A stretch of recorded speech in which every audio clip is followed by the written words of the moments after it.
Hi, I'm Jamz, and this is the Be Unstoppable podcast. Welcome to the Be Unstoppable podcast. Me and the team are so glad that you're joining us for this episode. Your support is invaluable, and we'd be so grateful if you could hit the subscribe button. It helps us keep bringing you amazing interviews with top-notch guests. Whether you're watching on Patreon or YouTube, or listening on Spotify, Apple, Amazon, Deezer, or any other platform, subscribing really makes a difference. Thank you so much for your support. Let's get back to this episode. Hi, I'm Jamz. I'm a manager, business owner in the music business, got my own label, and I'm an A&R. Welcome to the Be Unstoppable podcast, where we bring you the voices that are shaping industries, breaking boundaries, and redefining what success truly looks like. Some people in this industry don't just navigate the game, they redefine it. They take risks, they build stars and face battles most wouldn't survive. My guest today is one of those people. You might know him as Jamz or simply Jamz, but what you probably don't know is the real story behind the name. Former manager of Dutchavelli and Morrison, the man played a key role in shaping their careers. Today, he's guiding the futures of global stars like Stefflon Don, who he's in partnership with, M1, and Shemara London. But this journey hasn't been smooth. From building some of the UK's biggest rap careers and watching it all come crashing down, from standing at the cusp of success to facing moments of complete uncertainty, this is a man who's been tested in ways most of us can't imagine. In this episode, we dive into the unfiltered truth, the rise and fall of Dutchavelli, the impact of going to jail, the ruthless nature of the music industry, the pressures of commercial expectations, and what it truly takes to survive and thrive when the odds are stacked against you. This isn't just a conversation about music. It's about resilience, reinvention, and the mindset required to become truly unstoppable. We welcome to the podcast, Jamz. Welcome to the Be Unstoppable podcast. And for everybody out there, remember, you have the power to choose your path in life, but always choose to be unstoppable. Jam, welcome to the podcast, my friend. Wow, thank you, my brother. Yeah, that was dope. It's all good. Yeah, it's all good. How are you? On? Yeah, not bad, man. Yeah, man. We're ready to go now, innit? Absolutely. Yeah. I want to jump straight in, and I want to talk about early years. Okay. What was life growing up for you? Yeah. Tell me a little bit about your background in your home life. Okay, so I'm the eldest child of my mother and father. I grew up in Hackney. I've got two younger brothers, and I've got four half brothers and sisters, one sister. And I would say, looking back now, my home life was very, very rich with love. But then when I went outside the home, it was traumatic. What made it traumatic? You know, it is, yeah. You're growing up in the ends. I'm the eldest child, so I'm the guinea pig, innit? Yeah. So I never had no one to mentor me. And I grew up in church. Well, my mum was Jehovah's Witness, so I grew up in that world. So I was very, very naive and innocent. So I would walk out into the world with some big caring heart, and people just take the piss, you know what I'm saying? Yeah. And I didn't understand why. So I was one of those kind of people that just was that like the test run. Like everyone around me would be watching me and said, okay, this went wrong for Jam, that went wrong for Jam. I'm not going to be this and I'm not going to be that. So I was one of those guys, you know what I mean? So yeah, man, like they actually built me to who I am today, you know, that experience. So yeah, man. So let's talk about music and your journey towards music. It wasn't a straight line for you. No, it weren't. It's horrible still. I know you started as a MC. I did my research. I know that's where you started. Yeah, I did still. How did it all start for you? Talk to me about how you got into music, how you fell into music. How did music come into your life? All right, cool. So let me be quick as I can. So I had a guy called Peter Johnson and a guy called Nathan. They call him NSD.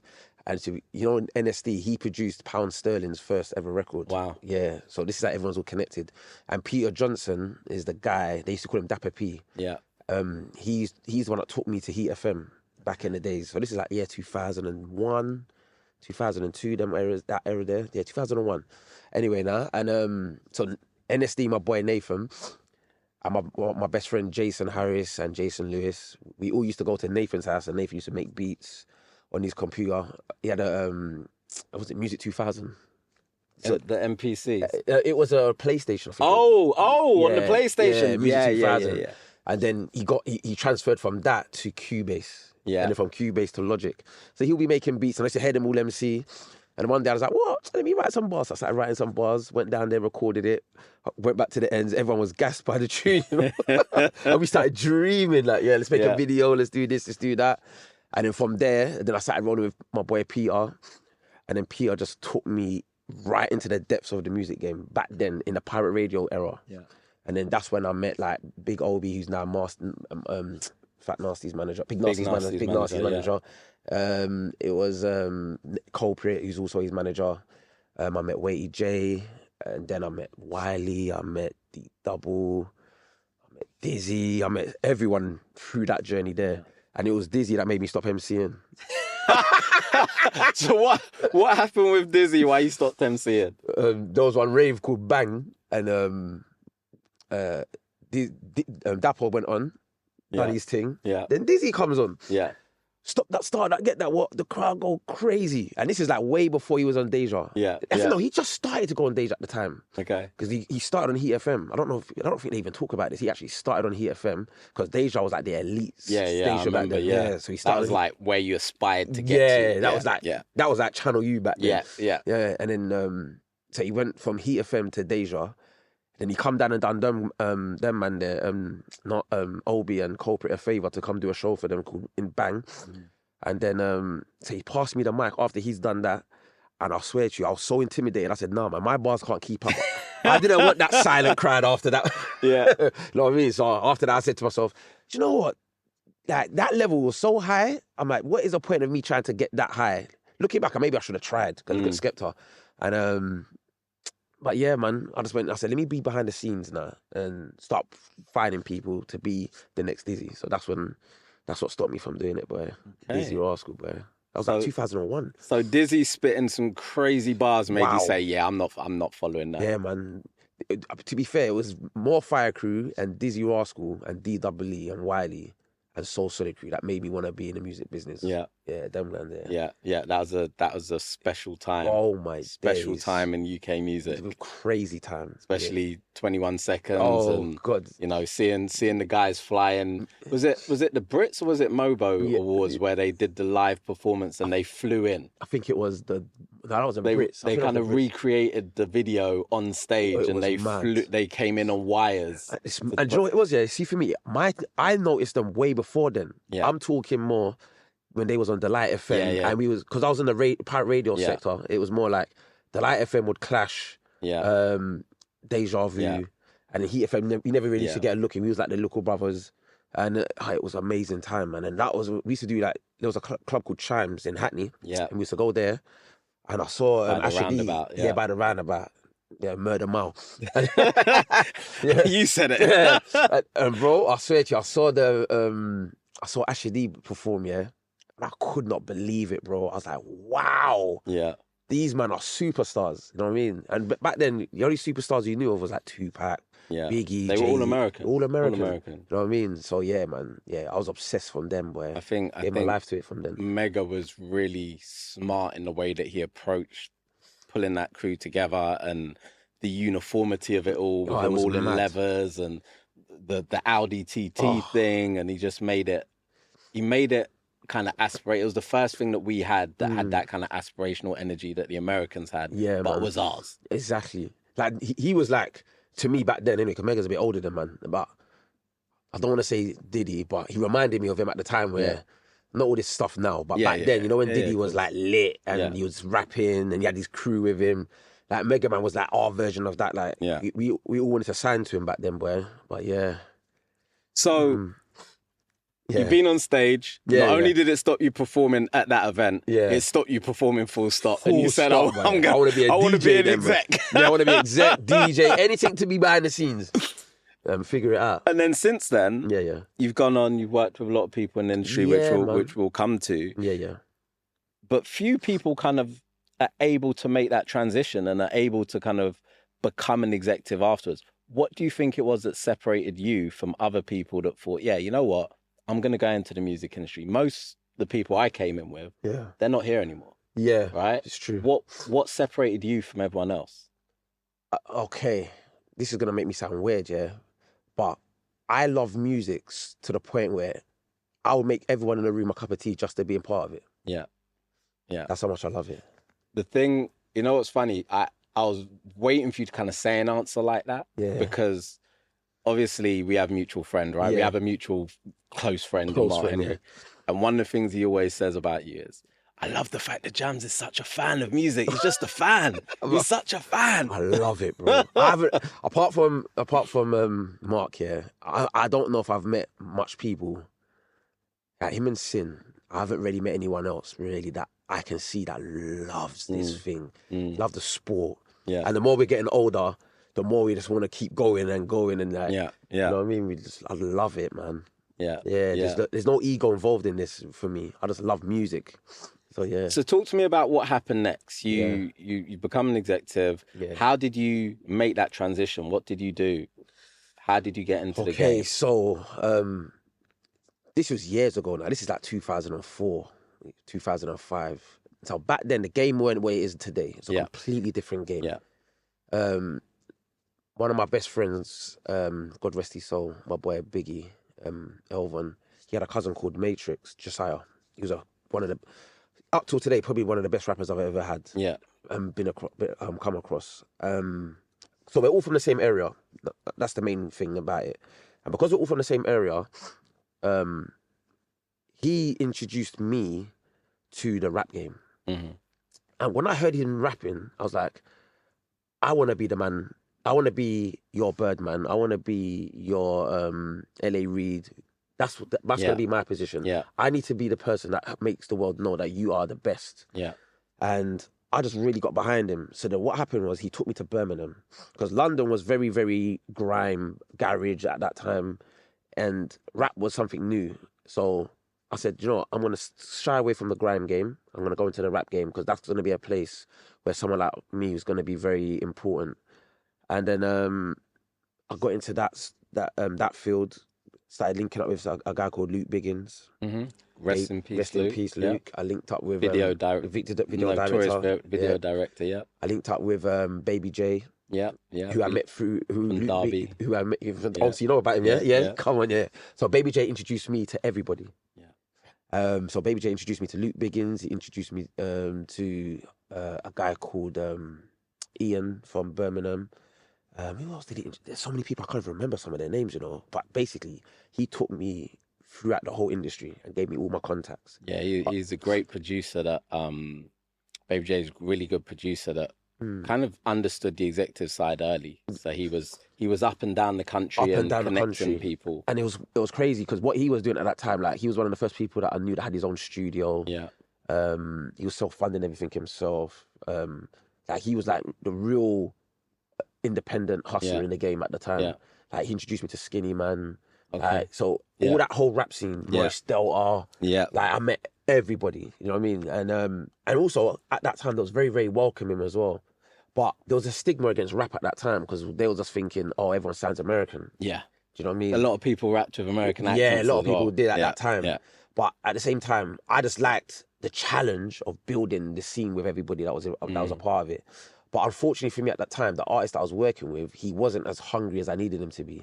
I don't know why he second-guessed himself. Yeah. Because he's amazing. But, like, I spent so much money on beats for him and everything, and he just didn't really cut nothing.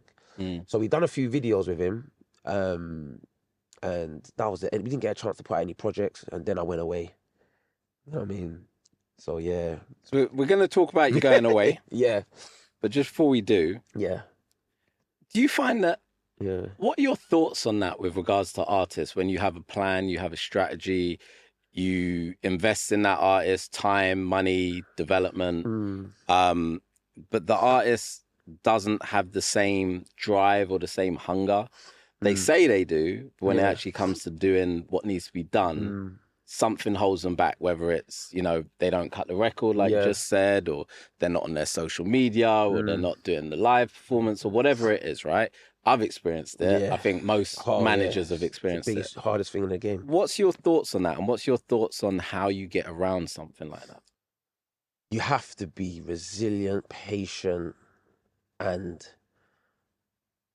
I don't want to disrespect artists, but for me as a manager, I kind of see my artists now like my child.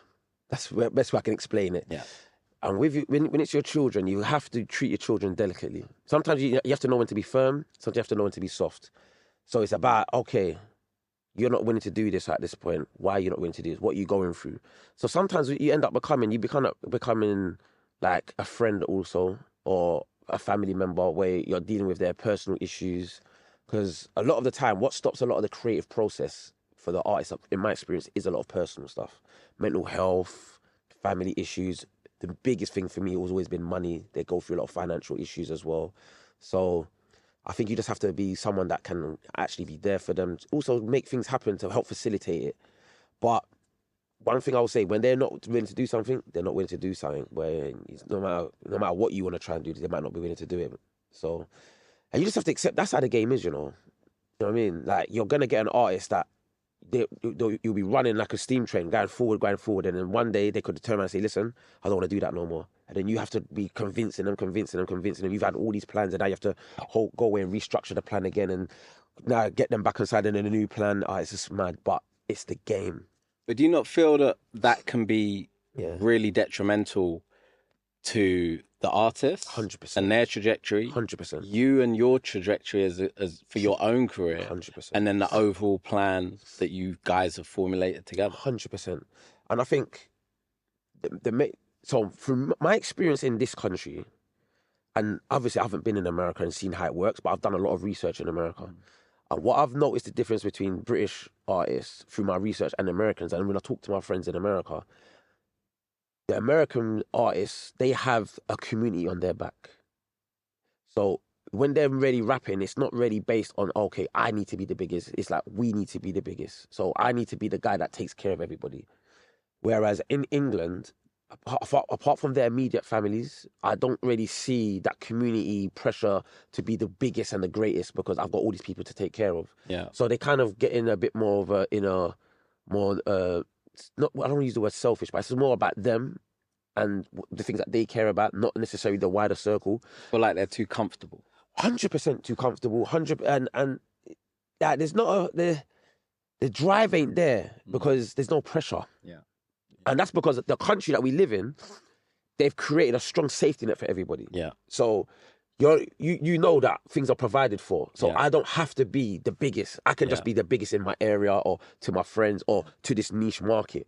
Whereas with the American artists, like, they want to be the biggest in the state, then in the country, then they want to go to conquer the world. You know what I mean? And that's mainly because they know, all right, they've had their forefathers do it before them, where you can see what the game can do and what it can do for your people. Yeah. So that's what I think it is. I definitely agree with that. I remember when I worked in New York. Okay. I think I was about 19. Okay. And I've said this many times, like, it was one of the pivotal points in my life, because I was always trying to get into the office first. I was like, I'm going to be the first one in the office. And no matter how early I got up and got in, I was never first. And I was like, how does this work? How comes I'm not first? And after a while doing the internship, I realized that there are two guys that were homeless.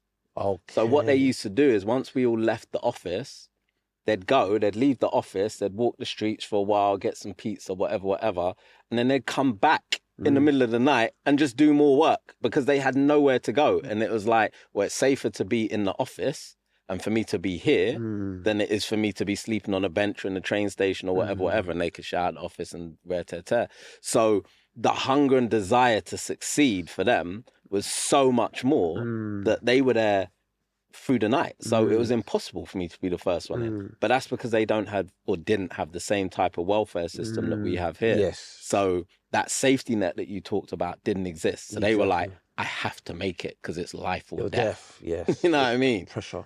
And it was a different thing. And I think you're spot on when you say there's another level of comfort and security that we have here that doesn't exist there. Because I don't think they're necessarily better than us at anything, but you know, pressure makes diamonds, isn't it? Yeah. So when you're living in high pressurized situations, it's like it's either sink or swim. Yeah. And when you've got love in your heart and you've got people that you need to take care of, it's like, okay, I can't sink right now because if I sink, everything sinks. Yeah. Yeah. So that pressure drives them over there. And I think in this country, a lot of artists, that pressure's not necessarily there for them. Yeah. So they're just really, a lot of them, I feel like, are getting there based on a lot of talent. So obviously, they all got hard work too. Let's not deny their hard work. But for that attitude of, I can't be bothered to do this, or I don't want to do this no more, I don't want to do that. I think in America, they more get to that point where when they've got the accolades there to support it. And then now you might see a little change, you know what I mean? Yeah. 'Cause I always give artists the Rihanna conversation, and I say to them, look, guys, man, like, you don't have to write that record because the biggest artist in our genre, who's now become a billionaire, didn't write anything really. You know what I mean? But she just made sure she turned up every time and she delivered every time. You know what I mean? To the point where now she's got 80 million plus monthly listeners on Spotify. She hasn't dropped an album in nearly 10 years. Yep. Do you know what I mean? Yeah. And she's just selling billions of pounds worth of makeup. And, you know what I mean?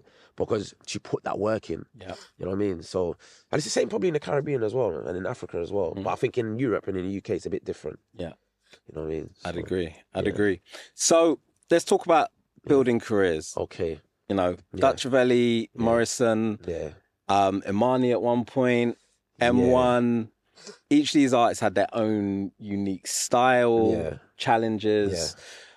What was it like managing them, and what did you learn from those experiences working with them? Okay. Dutch is the most hungriest artist I've ever met. Hungry. That guy will go out there and do whatever he can to pay for a studio session. Yeah. He'll do whatever he can to pay for a music video. He'll go to every event to network.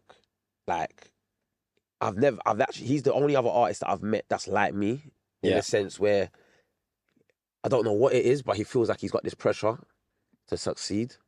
You think that that's a pressure that comes from being the sibling of Steph and what she managed to go in the gym? Probably, I'm not sure. Yes and no. Yes, because they come from, he was the first before her, but then because he's going in and out of prison, she went first. Yeah. So he was the first, and I would say that she probably learned a lot of skills from him. Yeah. Also probably because he's the man as well, but also because of their background. Because what I've noticed about coming from our environments, no matter how much money you get, you can't really ever be overly comfortable. Yeah. And also, you could have, let's say you made 10 million as an artist in his position, for example, because he comes from a real impoverished family, like back in Jamaica. Yeah. He's probably thinking, I need to make 100 million. Yeah. Or whatever it is I can. So even though my sister's who she is, I still need to take on my responsibility of being the man in the house and providing for things as well. Do you know what I mean? And it's a different mindset that men have sometimes as men. So that's kind of where I resonated with him. You know what I mean? Where I was like, okay, so you're actually a carer and you want to be the greatest. You know what I mean? So yeah, so Dutch, he's amazing. With him also though, the main issue I had with him was that it was very hard to direct him. He had his own vision, so you had to keep up with him. Yeah. Do you know what I mean? And help facilitate it. And then you had to convince him and say, all right, cool, this is how I'm going to take you from here to here. And it had to 100% make sense because he was very tunnel visioned. So once we got to that stage where he could see, do you know what? Jam knows that this is how I'm going to go from having one of the hottest records into the country to being global. And we trust him and let's go to work. And I'll be honest with you, it weren't just me as well. It was me, Cash, my brother, Cash as well. Cash was so important. Like, Cash done, I would say, at least 60% of the work. Who's Cash for the listeners that don't So Cash know? is someone that me and my brother managed Dutch with. Yeah. And he would be at every studio session with Dutch. Yeah. Every video shoot. In the studio, helping him pick beats with me also. Shopping to buy the clothes, to make sure the outfits look good. It was a proper team effort with Dutch, you know what I mean?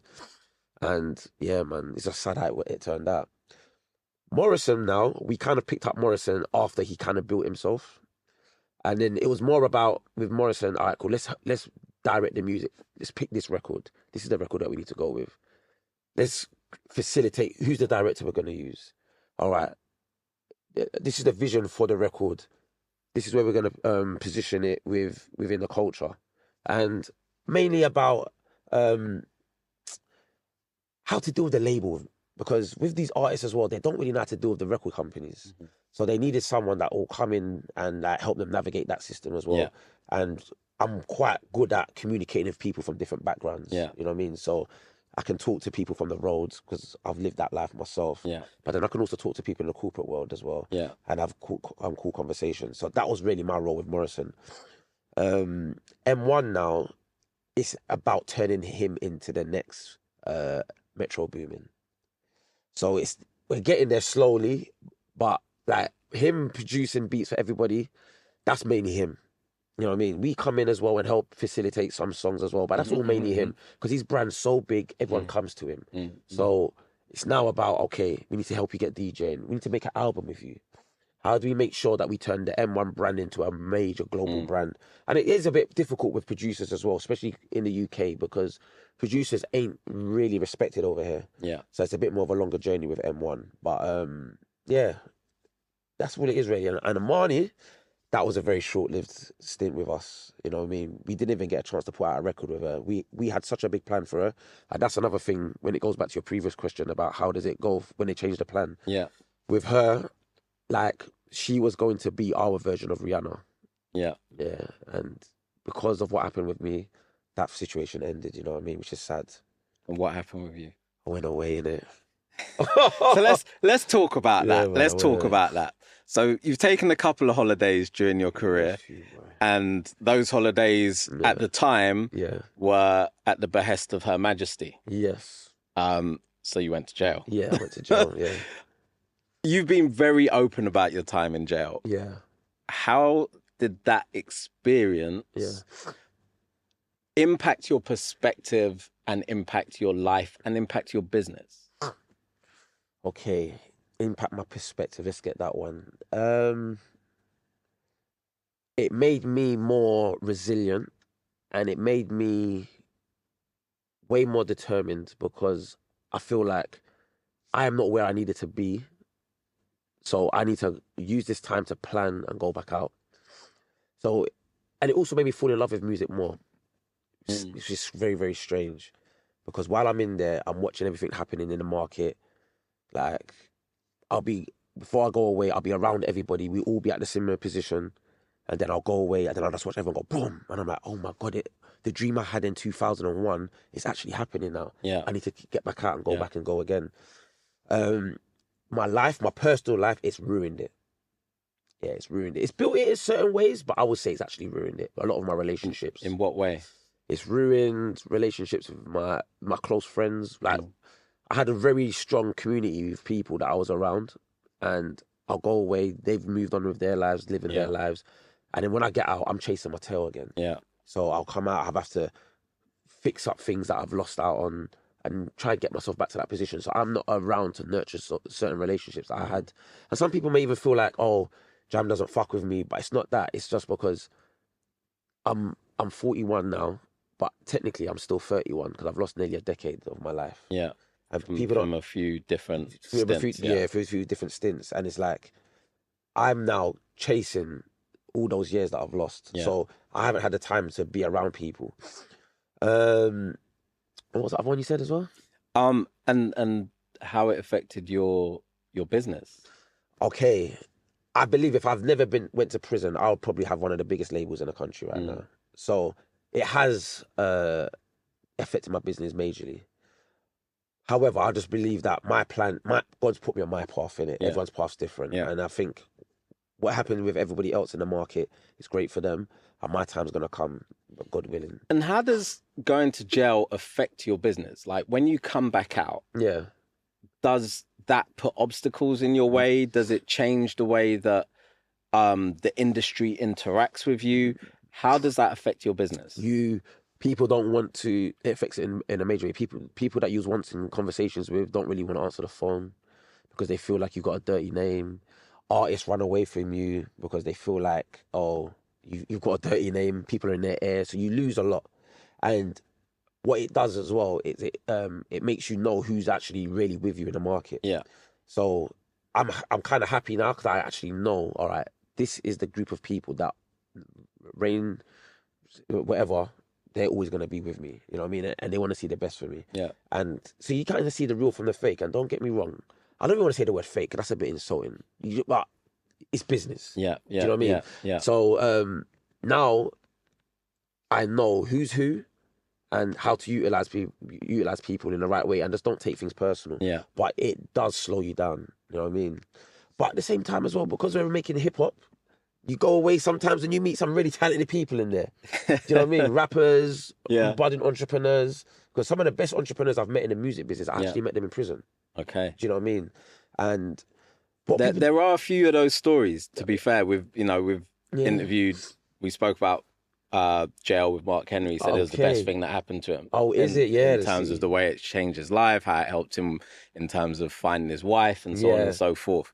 But even in my own journey, meeting people in the music industry that have had sentences for various different things, and they have managed to cultivate certain skills while in jail. They've done courses in jail, and they've come out with a whole new mindset. Yeah. And then they've had the opportunity.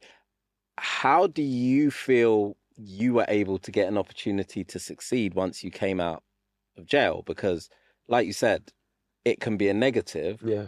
But how were you able to turn that into a positive and continue to get opportunities, continue to work with good talent, and continue to be able to engage with people that are at a high level within the industry? The main reason is networking. Because prison, unfortunately, on a ground level, is one of the most powerfulest tools to network. Because I've met people up and down the country. Like, there's no city in this country that I can't call someone in now. Yeah. You know what I mean? And because of those networks I've got now, I'm very resourceful in this, especially when it comes to new acts. Because when you're a hot artist, the whole world comes to you. But when you're trying to build an artist, if you need something happening in Birmingham, but you're from South London, you might not know no one in Birmingham. Yeah. But because I've been in prison, I know very credible people in Birmingham, so I can make things happen. You know what I mean? Yeah. So and also planning. Because when you're living outside, you can't really plan. Well, you can, but it's very hard because you're chasing your tail all the time when you're living in the real world. Pay your rent, your mortgage, there's so much things going on. Kids. Prison, your life's on pause. So when your life's on pause now, because I'm not a person that gets bored. I don't really get bored. So when I'm in prison, I'm writing down, I'm reading, I'm writing, I'm watching things. And that's when I kind of made a plan for Dutch. I made a plan for my company. I made a plan for how I feel the culture needs to be pushed forward. So that's what prison done for me in a positive way, you know what I mean? So yeah, man. But do you think that's unique for someone to think that way and to take what would be quite a negative situation in most people's minds and turn that into something positive by saying, actually, I can use this as downtime to plan the rest of my life and to plan business opportunities. Yeah. Like, most people think sitting in a cell, I assume, crying, going, I just want to go home. But you're sitting writing your world domination plan. Like, that's a different mindset. Do you know what it is? Most people go to prison, I've noticed, and they get educated, or they go to the gym. They all do something that's a bit positive. Yeah. My version of that is, I didn't really go gym. I could have done education, but when you've got this entertainment world's form of education, unless you're outside dealing with the digital world, it's very hard to get learn something that can bypass this game that we're in. So my form of education in jail is planning, you know what I mean? Researching, studying people, like, for example, I knew that rap was going to dominate this country because of prison. Yeah. Only because the ghetto experience is, it's nationwide. It's not a colour thing. And prison taught me that because I've met different people from all over the country that have had similar upbringings to me. There was Asian, there was white, you know what I mean? There was all different colours and creeds of people, different religions. It wasn't about religion either. There was rich Muslims, there was poor Muslims, there was rich Christians, there was poor Christians. Yeah. You know what I mean? It's all different kinds of people. And what I realised when I'm in prison is like, okay, so you're going through the same thing that I'm going through. And the next thing of that was the amount of people that I saw coming to visit these people in prison. I'm seeing educated people. I'm seeing grungy, different kind of people. So I'm saying, okay, so this experience doesn't just affect people that are living in the roads. There's people that love them, that are working people, that go to university, that, you know what I mean? So I could see back in 2009, 2010, when it was a bit poppy at the time, that street rap and street music and that experience is going to take over. It's just a matter of time. So yeah, man, that's what prison taught me. It educated me in that way, so I can come out and be prepared for what's about to come next. Yeah, you know what I mean, and how to make sure that it can travel to different parts of the world and different groups of people. Do you have regrets about that experience? Sometimes I do, but then at the same time, I feel like, well, if I didn't go there, would I be the person I am today? Yeah. So the loss, but I feel like you can't really dwell on loss all the time, because losses are lessons as well. But sometimes when your life's not where you want it to be, you could look back on those losses and say, oh, if I didn't do this, I wouldn't be here. But would I have this mind that I have right now? I'd die. You know what I mean? I can't lie, Jamz. You got a bit of an unstoppable mindset going on there. You think so? Yeah, I can't lie. No. I can't lie. I can't lie. It's like, you know, I'm always saying it's impossible for me to lose because I always learn, which means that I'm winning. Yeah. Right? Yeah. So I never lose. I only win. Okay. I'm a winner. That's it. Yeah. And you know, I throw away my second place medals because I'm like, well, I'm not going to celebrate being a runner-up. Yes. But I've still won because I've learned how to win the next time. Absolutely. Yes. Right? So that's the kind of mentality that you're giving me right now. And I'm like, that is such an unstoppable mindset that, you know, taking something that most people would deem to be a negative, and you're like, no, well, okay, yeah, I've lost some time, but would I even be who I am today if I didn't go through those experiences? That's incredibly optimistic, incredibly forward thinking. Yeah. You know, and I don't know, maybe a little bit philosophical as well. Yeah. So yeah, I just want to say that. Thank you, brother. So you said you were planning how to make Dutchavelli a star while you're in jail. I want to touch on that because I remember watching the rise and rise of Dutch, and I was like, at that point, I didn't know you. Yeah. And I was like, this is insane. And our mutual friend was like, that's my friend, he's doing this and da-da-da. And I was like, yo, the way that they're navigating this is insane. Could you tell us a little bit about what that plan was, how you executed it, and how you got it to that level where he was just that guy that every girl wanted to be with, that every guy wanted to be next to, like, and everybody was just banging his music? What was the plan? What was the strategy? How did you make that happen? Okay. The answer to that is teamwork. It's very, very simple. I am not the smartest man, but what I always want to do is put a team together that is full of people that are way smarter than me. Yeah. I give them my idea, and then they say, all right, if you really want to do this, this is how you can do it. Yeah. So that's what we did. So bearing in mind, I planned Dutch's plan when I was in jail. Yeah. My brother and him and Cash started to execute the plan. They fell out. Cash continued, Dutch continued. Me and my brother fell back. We still helped him. He used a lot of our resources. He kept going. And then he went on his own. I think Cash kind of went away for a bit, was doing his own thing. Dutch was on his own solo. And then he's met Fox, who he met through Cash. And who is Fox? Fox is one of the other managers that used to manage what he lost in peace. He lost his life. Yeah. And then me and Fox met some other guy called Sook. And then they done their thing. They made a record called Only If You Knew. Yeah. At this time, Dutch come to me. Before he's gone and done the movie with them, he's like, look, Jam, I think me and you should get back in, man. And I was like to him, look, Dutch, we've gone, because I knew, Dutch was such a hard negotiator, you know, when it comes to business. He's the hardest, oh my God. He looked at his sister's deal and he was like, nah, man, that's the only deal I'm doing. If it's not that deal, no one ain't giving me no other deal. And I was like, bro, man, but that's different though, you know what I mean? But yeah, so he done he come to me and I said to him, do you know what, bro, go and do your thing with them guys. I'm here to support you. I'm my little brother. You know, I got mad love for you. You know what I mean? And I was just focused on what I was doing. I was doing M1 at the time, OFB. I was just focusing on that. And then he done the record Only If You Knew.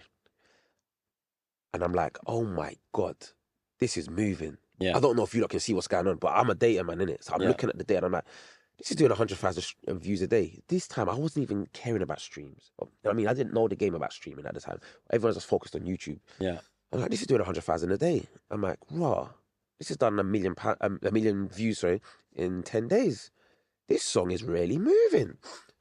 And then he's phoning me all the time to come link him. So I'm linking him and we're rolling. And then I'm seeing that his situation ain't as solid as it should be in his team.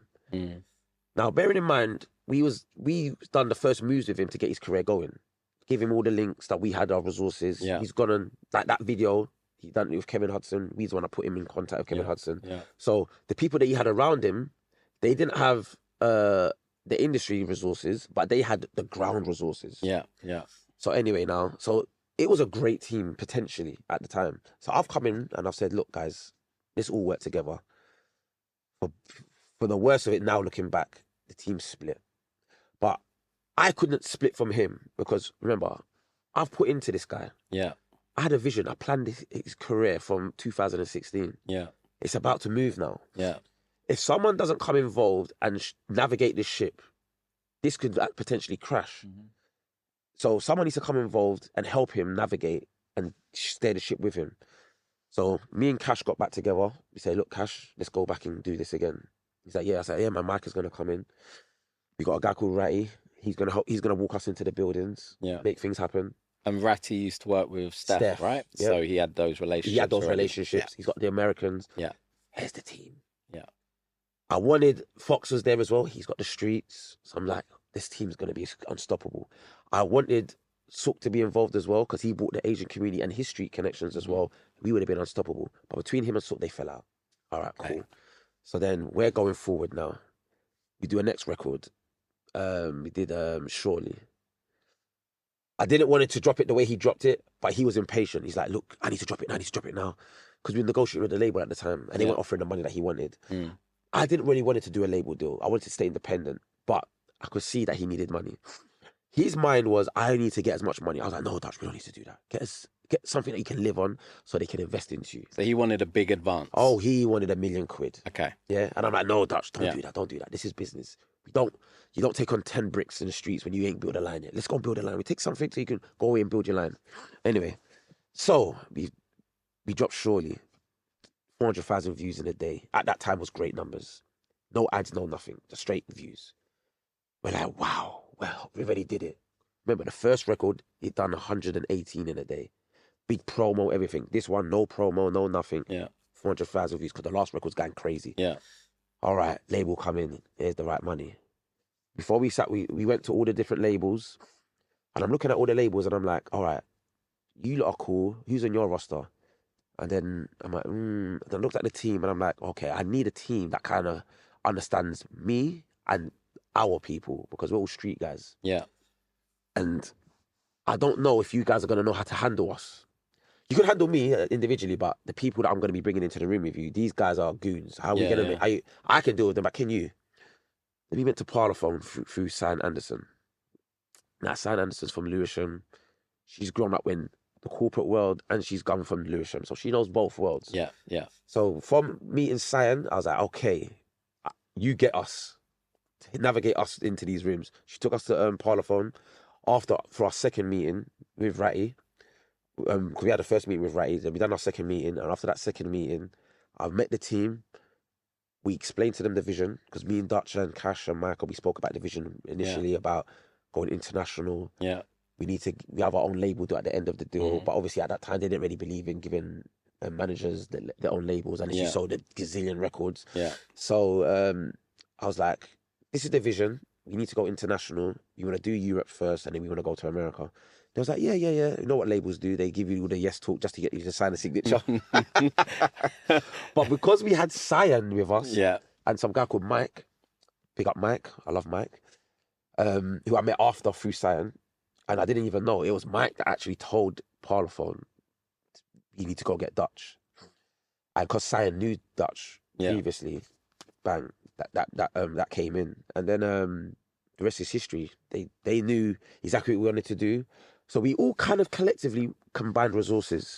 So it was me, Cash, Micah, Ratty, Cyan, Mike, Kamali, Kosi, the whole of us as a team. Yeah. And in that moment, that's when I knew this is what Americans did, where you could be from our world, like me, walk into a building, there's a group of people that are just like you, they understand the vision, and you can build a company together. But it was done through the artist still, not as a company. And that was the only thing that we didn't really have, which we should have had. Yeah. But it was a bit early, you know what I mean? Yeah. So yeah. And the plan that I wrote in Joe, we started to execute it. You know what I mean? Started to execute it. The first record we done before we done the deal was a record with a German artist and Noisy.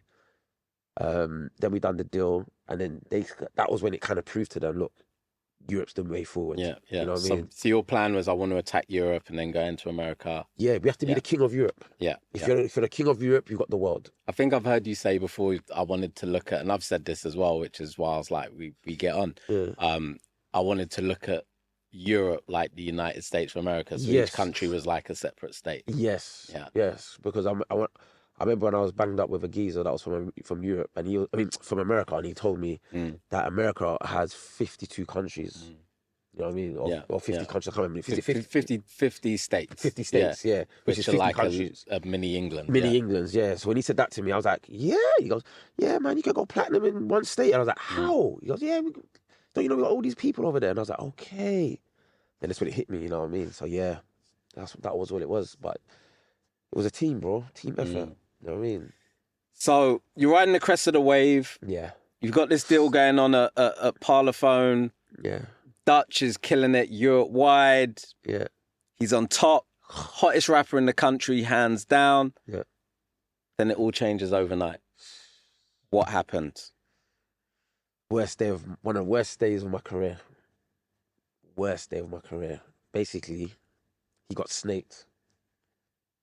Because the people that he brought onto the team, that was his people, outside of his real people, which is me, my brother, Cash, that proper know him. He's brought these other guys on. We've trusted them to give them a role, thinking everything's fine. When Fox gets killed, God rest his soul, that's opened up a whole new energy that we didn't understand what was going on. And what was that energy? Hate, people demanding money from him. Okay. People plotting on him and we don't even know. Yeah. And jealousy over relationships that he's got with certain people in his family. And people also going around his Fox's family and twisting up things to make us look like we're the problem for Fox, his death, when it's not true, that we had something to do with it. And once that's happened, I woke up one day and someone woke me up. They said to me, Jam, go on Dutch's Instagram. Someone's in his Instagram. Bearing in mind, I had his Instagram on my phone at the time. But it wasn't just me that had his Instagram. Some of Fox's family members that was once part of the team, they also had his Instagram. But you see, at that time, we was so busy. I didn't pre that they still had access to the Instagram because we thought that they wasn't in it no more. And we're not also preying that this energy's coming. It's only when I'm looking back now and I can see, okay, this was happening, but I wasn't focused on that because, remember, I've got the hottest rapper in the country. I'm trying to make sure that this guy becomes Drake now. Yeah, you're trying to capitalize. You know what I mean? Yeah. And I'm navigating him, you know what I mean? Keep his head right. And then, so, yeah, that happened. And then from there, it just went downhill.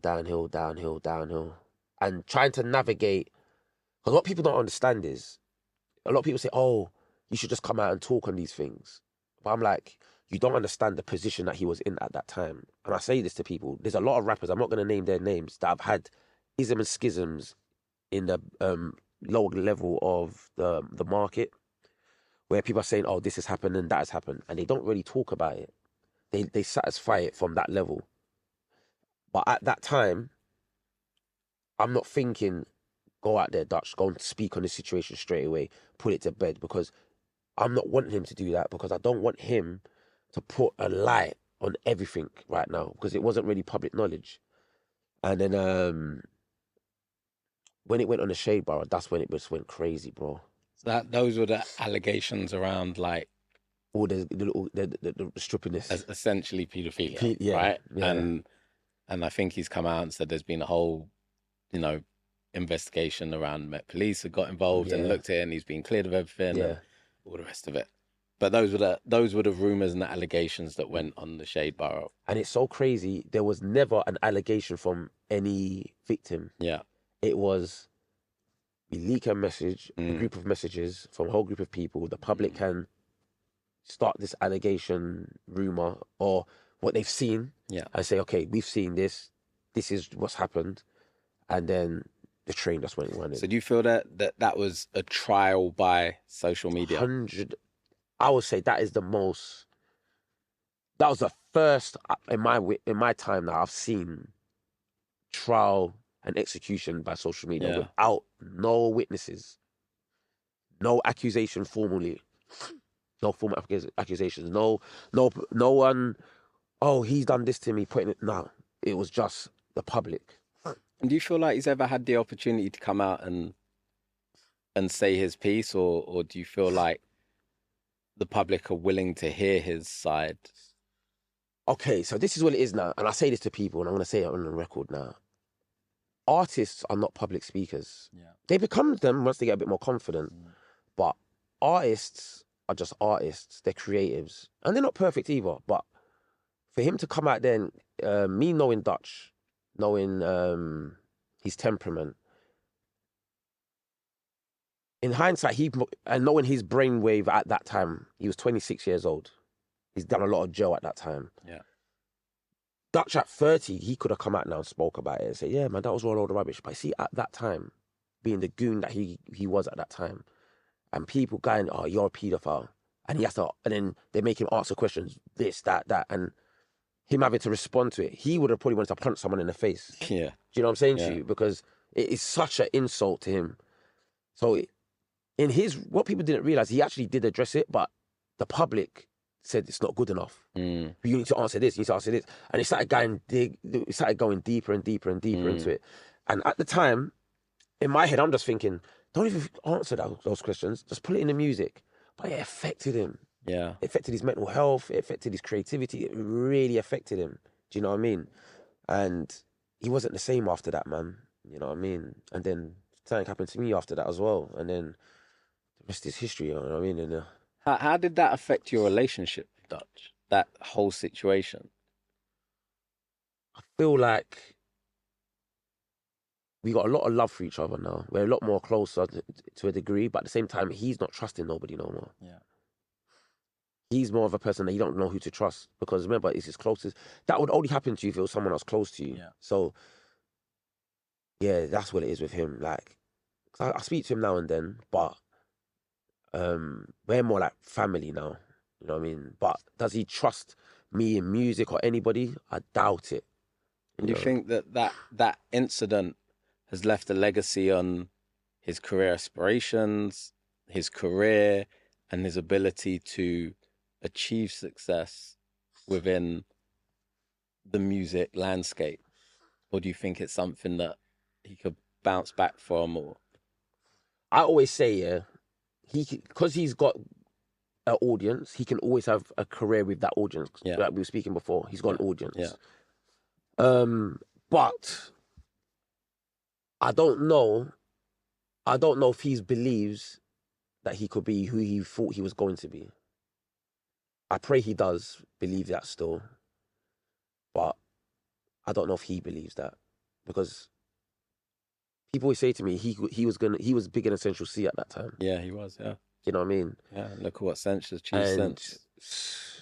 Well, and the thing is, that mixtape was the throwaway mixtape. You know what I mean? Give them something like a general mixtape to show the versatility. He was gonna drop another one 8-9 months later at the deal, and then we would have come with a super banging project. He was building up all the records for it already. and it was going to be a world domination project. And then that happened. So with all those plans going down the bin, like people don't know he was going to be in Top Boy. Yeah. Oh, wow. Yeah, like they wrote a role for him where he was going to be the brother coming to avenge Dave. Oh, wow. So he had a big role. Yeah. We lost that. You know what I mean? He was in talks with Adidas about him becoming an ambassador for them. Like, had his own clothing line getting built as well. Like, we had so much moves for him. So, you know, like, me personally, I think you can't stop no one in this life. I think he can do it. But it's whether he believes, you know what I mean? Do you feel like the industry turned its back too quickly on him? Like, you know, you had the situation at Parlophone. Yeah. Do you feel like the industry could have done more to protect him, to work with him, especially the label? That label, Parlophone, they done everything they could. They was brilliant. I don't know if he feels that, but me, being very, very honest, brilliant. Brilliant. Nick Burgess, all of them at that label, they all put their neck on the line. I don't know what people said behind the scenes to each other, but they didn't, like, he dropped at least 4 or 5 records afterwards. Yeah. And there was options on the table for him and he didn't take it. Yeah. Do you know what I mean? So they didn't drop him. But what happened to Dutch, and people ain't gonna like when I say this, but there was a conspiracy against him within the industry. Yeah, that's what I felt. What makes you feel that? I think, and I say this to all the rappers that are on top now, don't trick yourself out your position, because the minute you have one grey area, what you're going to see everyone come against you and take you down. Because people in this country believe there's only one position of at the top.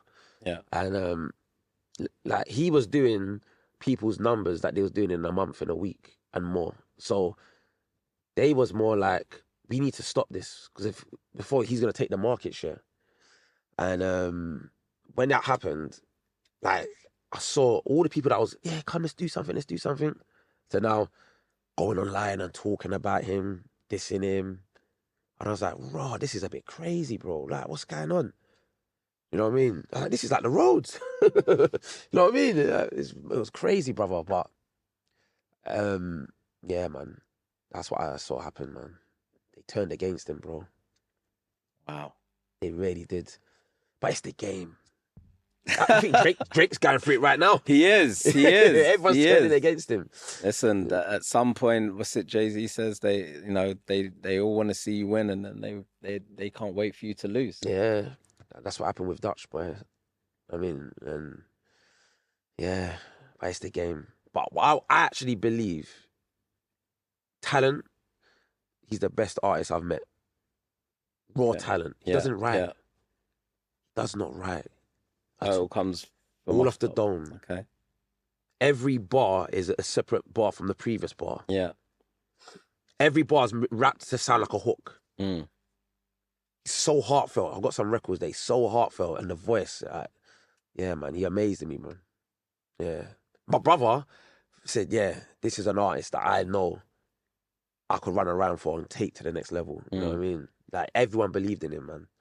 And it's, you know what it is? It's no, like when you see something early, 'cause I saw him so early when I went to his house and he spat for me. And I looked at this boy, and he was about 21 at the time, or 22, and I looked at him and I was like, at the time it was Rimsey that was hot in my ends, and he just went to jail. And I said, like, who can I use to become the biggest artist in the world? Because I wanted to do it with Rimsey, but he went away. And I said to my boy Biggs, I goes, Biggs, who else is there from the ends that we can work with? He's like, Dutch is cold, man. He's cold, man. He's cold. I was like, yeah? Let me go see Dutch. Went to go see Dutch. I'm like, oh my God, this guy, boy. And then, yeah, man, he went to jail. You know what I mean? A lot of jail going on, bro. in and around what you're doing. Yeah. So that happened with Dutch, and I think it's really good that you've spoken out and cleared that up. So I feel like it hasn't really been out there, and people still talk, and at some point someone has to say something, and it's good that you've been able to do that and clear things up. Yeah.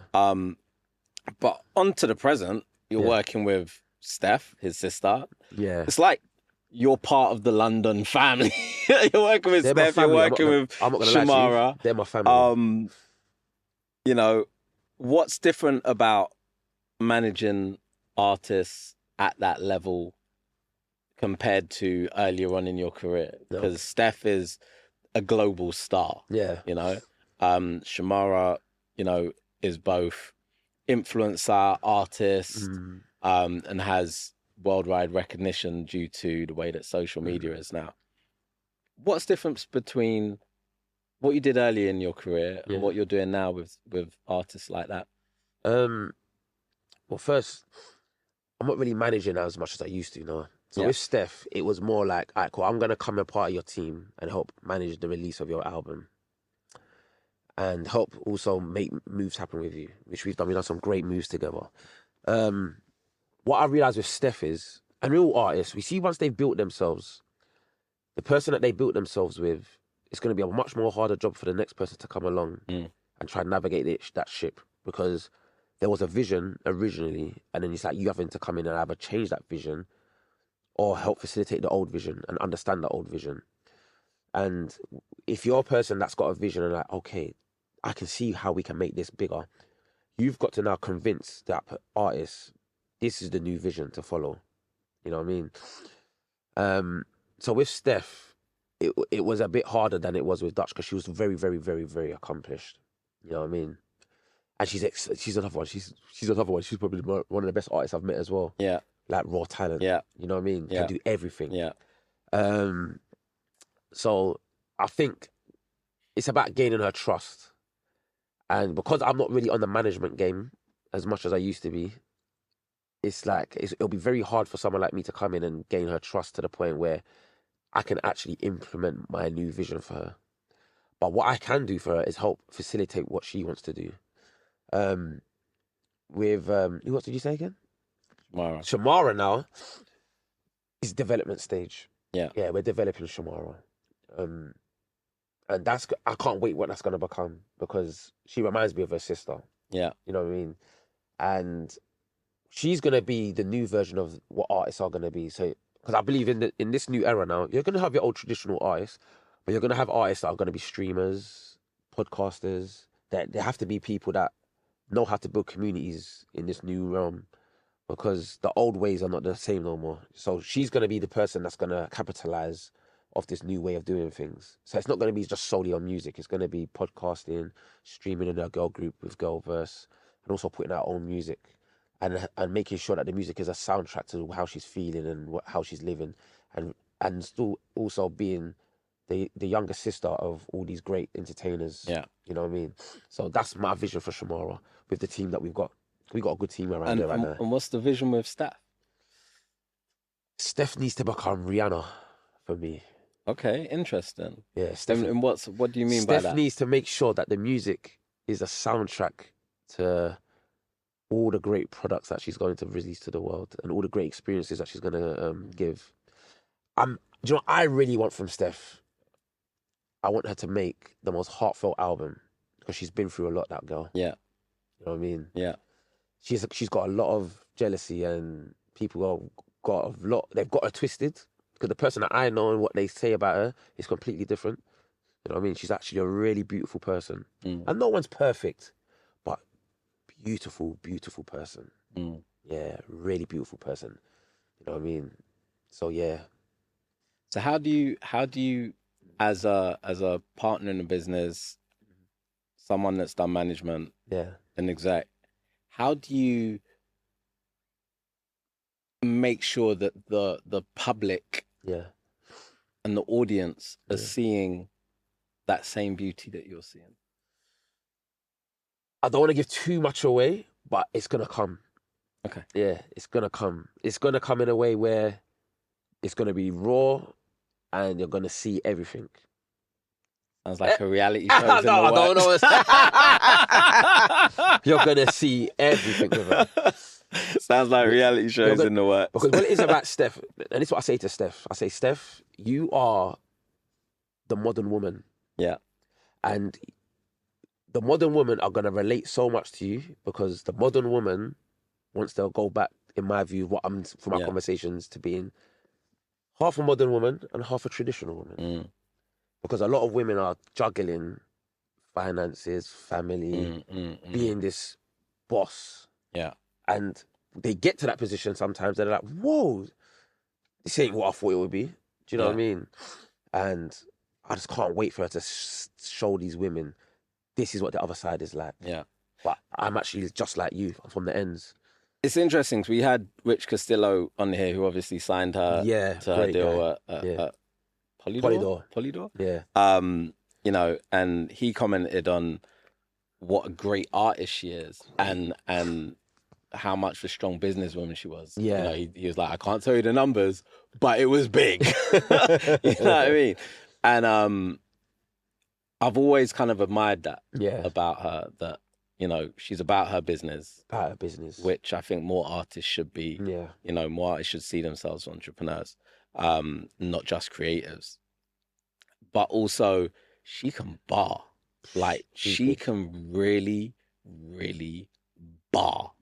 And then she can flip it and go into the Jamaican twang, and I'm like, go on. Yep. You're doing your thing. But obviously, you know, you guys put out the first album. Yeah. And it didn't do the commercial numbers that you hoped. Yeah. That said, it still did more than 10 million streams. Yeah. When a project underperforms in that way, in the way that you anticipated, what do you do to help the artist navigate that moment and to mentally and strategically move on from that? Speak life into them. And what does that consist of? What does that look like? Dopest. Don't worry. This is one project. Give them examples of artists that have dropped projects that didn't do well. They've come back and it's gone bang. You know what I mean? Make them know that you love their music. You know what I mean? I wouldn't be standing next to you because of only the reason that your music is amazing. You know what I mean? And I believe in you. You know what I mean? Like when I speak to Steph, come, let's go studio. Because she doesn't understand. I love watching her in the studio. You know what I mean? I love watching her create. Yeah. You know what I mean? And it's like, and I say to her, they're going to know that you're actually better than everybody. Like, everybody's kind of done their unique specialist thing in the market, but Steph's someone that can go, you're Jamaican artist, I'll jump on a tune with you. Bang, slap it. You're African, I'll jump on, you're Nigerian, I'll jump on an Afrobeat song with you. Bang, slap it. You're a drill rapper, no problem, I'm going to slap it. You're a rapper, real rapper, I'm going to slap it. You know what I mean? Garage, pop. Yeah. All of it. And sings. And sing. You know what I mean? Right. You know what I'm saying? Yeah. Like, she's dope. It's about she just needs to understand that was just one little blip. And also, there's albums, that have done well later. Yeah. Well, let's look at Prince. Okay. Prince's first album wasn't a commercial success, but he became Prince. Listen to this. Listen, Kanye album, 808 Heartbreaks. That was the most very criticized album at that time. Yeah. No one really liked it. Yeah. And then that album shaped this new sound that everyone's loving, auto-tune. Yeah. Which is still doing its thing today. You know what I mean? And even though T-Pain started it, but Kanye West made it, all right, he inspired other artists to say, this is acceptable now. Kanye's done it. Yeah. He's done a whole album of it. You know what I mean? So, yeah, man, I just don't... I say this to Steph, I say, and any artist, don't worry about success too much. Obviously, you want to be great. And I understand you, everyone wants to feel like Michael Jackson, how he wants to sell a gazillion albums, and I get that, and that's good. But also focus on quality, consistency. Because, let's be real, nobody knows a hit. You can think something's a hit, and it's not. You don't know. Like for me, Stormzy's last album was amazing. I love that last album. People's like, I don't know. I'm like, what? The album's dope. But people, you know what I mean? I'm like, no, the album's dope. It's one of his best albums for me. Okay. Do you know what I mean? But I believe that's going to grow very, very much later. Okay. Do you know what I mean? So I tell Steph, man, catalogue the answer. Don't worry. Yeah. Go get a catalogue and make sure the music's great. Make sure you express how you feel. You know what I mean? How do you feel about audiences? Because obviously before we started talking about this podcast, we were talking about growing audiences and what that looks like. How important do you feel it is to have an audience and a loyal fan base that are fully engaged as opposed to chasing chart success? Which do you feel is more important for an artist? The audience. And do you know what it is? You know, when we was having that conversation, all you did there is you reminded me of how I started to like certain artists. Yeah. Because I remember the times when they used to have street teams. The record companies. That's why I started is on the street teams. Oh, swear down. And then they used to go out and give out samples. Yeah, the flyers, the mixtapes. Yeah. And sometimes they used to have these cards, and you say fill out your name and your address. Yeah. And then before you know, I'm getting something in the post. Yeah. And I remember them times when I'll get something in the post. Yeah, a little sampler. And I was like, oh my God, look what I've got. Yeah. And I'll open that CD and I'll read it. Who's this? Who's the producer? And I'm not realizing I'm the audience that you're talking about. You know what I mean? And they turned me into a super fan to the point where I'm giving my life to this game. You know what I mean? Yeah. So it's the most important thing. You know what I mean? That's the most important thing. The charts, let's look at it. There's a lot of artists, I don't want to name them, that had amazing chart success. And now you look at them and they can walk down the street and no one cares. And there's certain artists that never really had great chart success, but they have such a following that they can go and tour every time they announce it. Yeah. Because they got that key audience that they've kept fully engaged. Yeah. Yeah. So, yeah, that's all these artists I feel need to focus on now, building that audience. So do you think that's the future? What do you think? Where do you think the music industry is heading? Where do you think the business is going? We're seeing the rise of AI. Yeah. We're seeing chart rules changing, all the time. We're seeing the rules around Spotify and streaming changing all the time. Mm-hmm. Where do you think things are going? I think it's all going into that direction. That's going to affect our children's children. I think that's going to probably dominate to a degree. However, one thing I've realized about music is a voice of the people. It's science, and it's not going nowhere. And the way it's going to evolve for especially this kind of music that we're involved in, it's going to evolve to a point where they're going to need people like myself to come into the game, a partner with the labels, and go out there and develop. That's going to be the future. And if the labels don't do it, there's going to be venture capitalist companies or big people with money that's going to come in and say, all right, I want to sell this brand. I want to sell this this product, this food or whatever it is. And I want to use culture to do it. And I think that's going to be the future. And also I feel new artists are going to have to diversify their marketing into talking more into podcasts, streaming, just keep up to the times, you know what I mean? So I just feel like music's not going to be here forever. AI's going to probably try come in and replace artists. That's not going to work completely. Yeah. Because there's a voice of people that need their experience spoken for. And people still want experiences. They still want to go to shows. Exactly. They want to go to shows. They want to hear someone speaking about how they feel and making it very authentic. They want to know that, okay, when you mention this person's name, there's a whole community of people that know who that person is. There's too many real life attachments to music that computers can never ever replace, in my view. Yeah. You know what I mean? So AI is going to come in and have a go, but real people are going to be here forever. Yeah. With the way that the industry is evolving and, the way you're engaged in social media with Shemara, how do you see that pivoting? Because obviously you've just mentioned artists are going to have to be more than just artists. Yes. They're going to have to do more than just sing a song. Yeah. Write a song. Yeah. They're going to have to become personalities, essentially. Yeah. How do you see that evolving? How do you see that new wave coming in, and what do you think that's going to look like?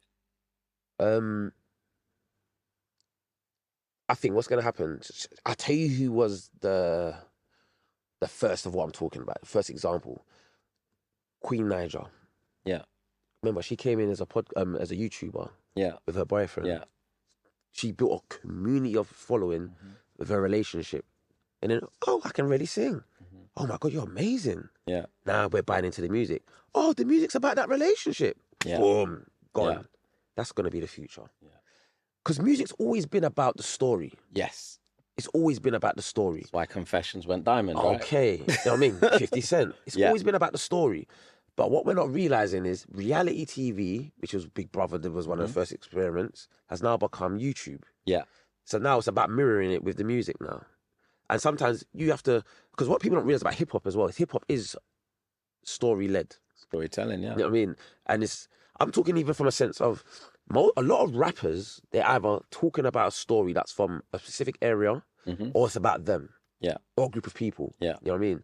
And what we're going to see now is artists are going to be building their narrative, their story through streaming or podcasting or whatever it is, or just even ranting on social media. You know what I mean? And then once that's going on, then the music's going to have a bit more meaning to it. Yeah. And then that's what's going to make the music move. So artists are going to become way more reality TV personas than they used to be. Because the word of mouth was the marketing tool back then. But things move so rapid now. Yeah. You need social media. So you have to start that conversation yourself. Yeah. So that's what I'm talking about. Makes sense. Yeah, Makes that's what sense. I can see anyway. That's my... No, I think you're right. I think you're right in the sense that the narrative is so important. So important. So important. I think it's just going to become more and more important as things evolve. Yeah. I want to talk to you about money. Yes. And deals. Yes. You know, you've kind of diversified the way you've worked from being a manager to doing partnerships and various other activities. What does your business look like now? Okay. And how do you kind of structure the way in which that you work with the talent that you work with? Okay, so now I don't manage. I've got a management company and I've got a group of managers in the company that manage artists that we invest into. I am not interested in managing anybody that's with a major label or with a different company unless we have a partnership within that company. Because of the experience of Dutch, I'm not doing that ever again. And the main reason why I'm not doing that again is because what I saw we did as managers was way more than what managers are doing. Yeah. Even my friends in the game, like my conversations behind the scenes of everybody, I say, guys, stop managing people now. Sign them to you and then manage what you're signing, because you're getting, I don't want to say the word ripped off, but you're doing the game a disservice, because what we don't understand in this country is they've got so many companies for the culture that new artists can always keep coming through. Not every year sometimes, but they're coming, they're bubbling, and then there's somebody in that building, because they got that partnership deal, they can sign that and say, okay, I know what this is going to become and I know exactly what to do with it, and then bang, you got a superstar. So my moves now is every artist that I sign to my label, I'll find them a company to do a deal with. Once I make it, once I show proof of concept. I'm not going to do... As in the company, as in a major? Yes, or distributor. Okay, yeah. Yeah, either one. Yeah. Eventually, I would like to see our country become like America, where all the major labels are just basically distributors. Yeah. You know what I mean?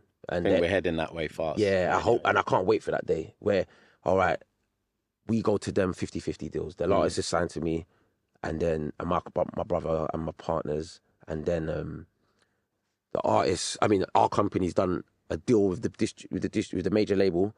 Our shares split with them, and then the artist has their major share. Yeah. Do you know what I mean? Yeah. The artists are getting richer, because what I also believe in is you've got to make the artist rich, but with financial management.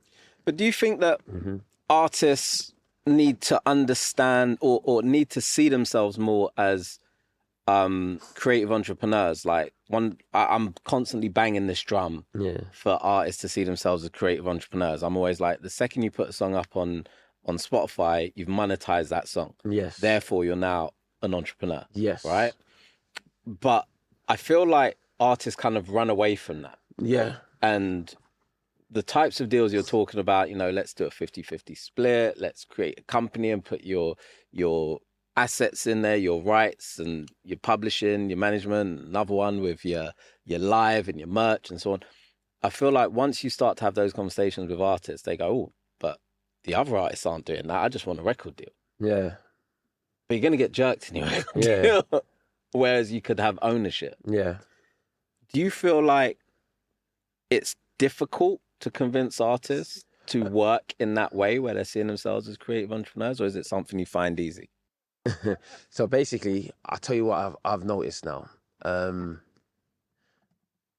That was relevant 5 years ago. I don't know about now. Since I've come back out into the market again, and the conversations I'm having with artists, they overstand ownership. In fact, they want to own everything. They want to own everything and give you the crumbs. That's what I'm seeing. And I think also that's what's kind of making the marketplace in hip-hop especially decline a bit. Because you're going to own 100% of something small when you could get the right partners in, the right people with the right energy, the right knowledge, and you can own 50% or 40% or 70%, whatever it is. But what the conversation in music, which I'm not really a fan of no more, is everybody's trying to push artists into this form of thinking of own 100%, give your team 5, 10, 15, 20%. But then they don't understand group economics. And I've got a friend, a girl called Sarah, and she's like, Jam, I don't know any business apart from music where people don't want to do equal partnerships. Yeah. She said music is the most selfish business I've ever seen. Yeah. Where artists want to own everything and cry when they have to split something with somebody. So I believe in owning your masters, yes, but have partners in those masters. Because if you get into bed with the right people, the bigger you become. Because this is business. People only put their time into things that are going to make sure that their families are fed. And people want generational wealth. Everyone keeps screaming this word, generational wealth, generational wealth. How do you promote generational wealth when you're saying to me, oh, you can work with me and earn with me for 5 years, and after 5 years, I want it all back to me, and then you go and figure it out. I'm going to be like, all right, cool, no problem. I'll give you 1 or 2% of my time, and there's another 98% of my time going into something that's going to give me generational wealth. Absolutely. And this is what people don't understand, what built America. The music industry was built in America. A lot of it was unfair, and I'm not going to lie. A lot of it was unfair. But a lot of powerful people with money and influence saw talent and said, this is something that I can invest in and give 100% of my money and time to, and make sure it connects everywhere, because once this connects, my family's good for the rest of their lives. The only thing they did bad back then, which made it what it is today, the issues that we're having, is a lot of them said, I'm taking 100% of everything and leaving you with crumbs. And that was wrong. The deals were definitely bad, because that's why artists are, crying right now and said, oh, I need this, I need that. Yeah. And that's what was wrong. But I don't think the reason why everyone's so against that now is because of those silly guys that were selfish. But I don't think you need to now completely go to the complete opposite and say, all right, you want to own everything. No, be smart. An artist is a football club. You're going to have shareholders in this football club. And then you're going to have players in this football club. PR people, digital marketing people, all these different positions in this football club. And some of them players, you might sell them, but buy another one. Yeah. But the shareholders of that football club are going to keep investing and growing and making sure that this football club is winning championships. And artists need to look at themselves as football clubs that are going to be a major brand. You're going to sell all the things that make a football club great. Yeah. You know what I'm saying to you? Yeah. And you need the right shareholders that want to make sure that this football club is growing and filling stadiums. Yeah. That's my analogy of how you make sure that they're great. You know what I mean? Makes sense. Sense. Drake's the perfect example of it, In what sense? Drake's got Prince. He's got Birdman. He's got Lil Wayne. Yeah. He's got all these different business, different Universal. Players. Different in partners. That master. Yeah. Okay, Drake, you're coming on your run. You're good in Houston. Don't worry. I'm going to open the whole world of Houston for you. Yeah. Okay, Drake. Lil Wayne, I'm going to make sure everyone's working with you because I'm the hottest in the world right now. Because I've got this ownership with you now, my brother, take everything I've got. Now you're Drake. You got the world. Absolutely. You know what I mean? So, yeah. Listen, we could talk for hours and hours and hours on this. It's been a very insightful, interesting conversation. Yeah. You set the record straight on certain things. You've given some real insight. I'm going to ask you one last question. We always kind of do this at the end of our podcast because it's about being unstoppable, right? So looking back on your journey, looking at all the wins, all the setbacks that you've had, all the lessons that you've learned, what does it mean for you to truly be unstoppable? It mean for me, lean in with love. Think about the people you love and how to make them proud and the tribe you're building. and your legacy, and you'll always be unstoppable.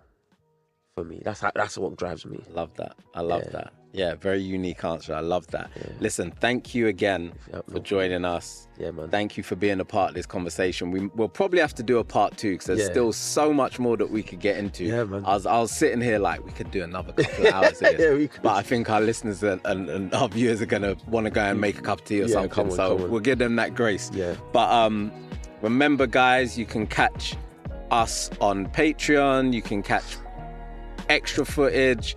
You can log in and see all the different interviews that we've done. Make sure you hit the subscribe button. Make sure you hit the follow button. Make sure you continue to rock with us. We'll be back with another interview. And above all, you can be whatever you want to be in life. Just always remember to be unstoppable.